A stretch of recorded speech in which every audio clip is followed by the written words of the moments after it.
Assalamualaikum warahmatullahi wabarakatuh. Selamat datang semuanya. Kali ini Bu Novi membuat video pembelajaran tentang sifat ikhlas menjadikan hidup lebih bermakna. Pendidikan Agama Islam dan Budi Pekerti kelas 7. Apa yang kita pelajari dari materi ini? Simak sampai selesai. Tujuan pembelajaran: setelah mempelajari sifat ikhlas, siswa memahami arti dan tingkatan ikhlas. Siswa mampu membedakan amal ikhlas dan tidak ikhlas. Dan ketiga, siswa meneladani perilaku ikhlas dalam kehidupan sehari-hari. Kita masuk pada materi yang pertama, yaitu tentang pengertian ikhlas. Apa sih pengertian ikhlas itu? Secara bahasa, ikhlas artinya memurnikan atau membersihkan. Secara istilah, beramal hanya karena Allah, bukan karena ingin pujian. Ikhlas itu melakukan yang baik meski tak ada yang melihat.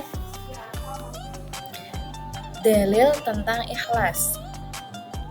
Di Al-Quran dan hadis banyak dijelaskan tentang ikhlas, konsep ikhlas. Nah, di sini Bu Novi menjelaskan dalil ikhlas dalam surat Al-Bayyinah ayat 5.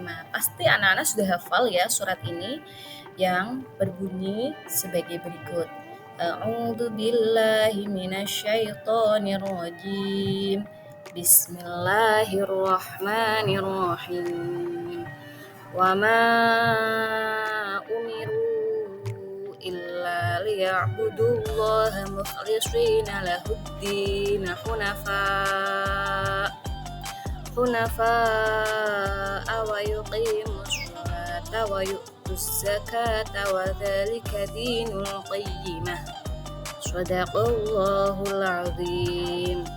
Artinya, mereka tidak diperintah kecuali untuk menyembah Allah dengan mengikhlaskan ketaatan kepadanya, lagi hanif atau istiqomah, melaksanakan sholat, dan mendirikan zakat. Itulah agama yang lurus.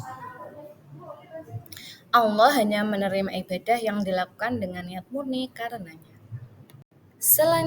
Selanjutnya, tingkatan ikhlas. Jadi ternyata tingkat ikhlas itu ada tingkatannya loh. Apa saja tingkatan ikhlas itu? Yang pertama, ikhlas awam. Ikhlas awam yaitu melakukan amal karena takut dosa atau ingin pahala. Jadi melakukan amal itu karena misalnya misalnya meninggalkan takut berdosa, atau misalnya tidak melakukan nanti tidak mendapatkan pahala. Jadi karena ingin mendapatkan pahala. Contohnya sholat agar tidak berdosa, seperti itu. Yang kedua adalah ikhlas khawas. Ikhlas khawas berarti melakukan amal dengan ikhlas karena ingin dekat kepada Allah. Belajar untuk mendapatkan ridho Allah sebagai contohnya. Kemudian ikhlas yang tertinggi ini yaitu ikhlas khawasul khawas, yaitu melakukan amal karena memang mencintai Allah atau karena cinta kepada Allah. Contohnya menolong tanpa pamrih gitu. Pentingnya sifat ikhlas. Jadi ikhlas itu penting untuk dilatih dalam diri kita. Karena apa? Satu, amal tanpa ikhlas tidak bernilai di sisi Allah. Jadi percuma kita beramal kalau nggak ikhlas. Yang ada cuma capek doang gitu. Yang kedua, orang ikhlas tidak mudah kecewa. Jadi kalau kita melakukan suatu hal, kegiatan itu kita ikhlas, maka jika terjadi sesuatu hal, kita akan tidak mudah kecewa. Yang ketiga, ikhlas menjadikan hati tenang. Contohnya, nah untuk anak-anak nih ya, jadi ketika tidak ada guru ataupun tidak dilihat guru, kelas itu tetap bersih, tetap dipiketi, tetap disapu, jadi dijaga kebersihannya tanpa melihat di situ disuruh guru membersihkan ataupun tidak. Oke, lanjut ya. Cara menumbuhkan ikhlas, cara menumbuhkan sifat ikhlas. Ya, yang pertama, Niatkan karena Allah setiap kali berbuat.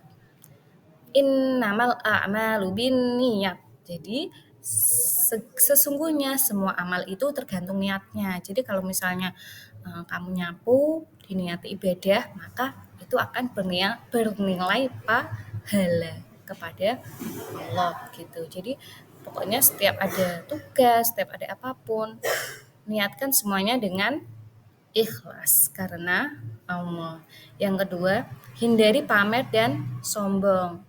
Sembunyikan amal baik. Jadi kalau misalnya sedang puasa, misalnya puasa Senin Kamis, nggak usah lah bilang-bilang sama teman-temanmu misalnya, aku puasa loh Senin Kamis. Nah, nggak usah ya, cukup kamu aja yang tahu dan Allah. Itu bagus sekali untuk menumbuhkan sifat ikhlas. Yang keempat, bersyukur atas hasil. Dan yang terakhir, berdoa agar selalu ikhlas. Jadi jangan lupa juga kita memohon kepada Allah untuk dimudahkan dalam memiliki sifat ikhlas. Hikmah bersifat ikhlas. Hikmahnya ini yang kemarin kita keluar dalam ulangan ya. Apa sih hikmahnya bersifat ikhlas? Yang pertama, hati menjadi tenang dan bahagia. Yang kedua, amal diterima oleh Allah.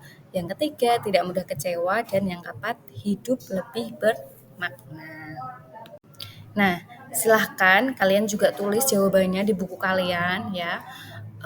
Pertanyaan ini, yang pertama, pernahkah kamu melakukan sesuatu dengan ikhlas? Pernah enggak? Ayo.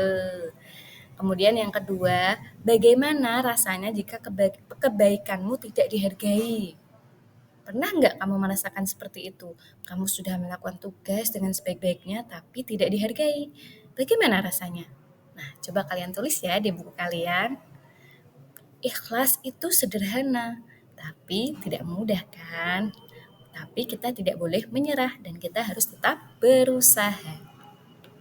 Baiklah, baiklah anak-anak, kita sudah sampai pada penutup ya. Jadi kesimpulannya ikhlas itu rahasia antara hati dan Allah. Kalau kamu ikhlas, sekecil apapun amalmu, besar di sisi Allah.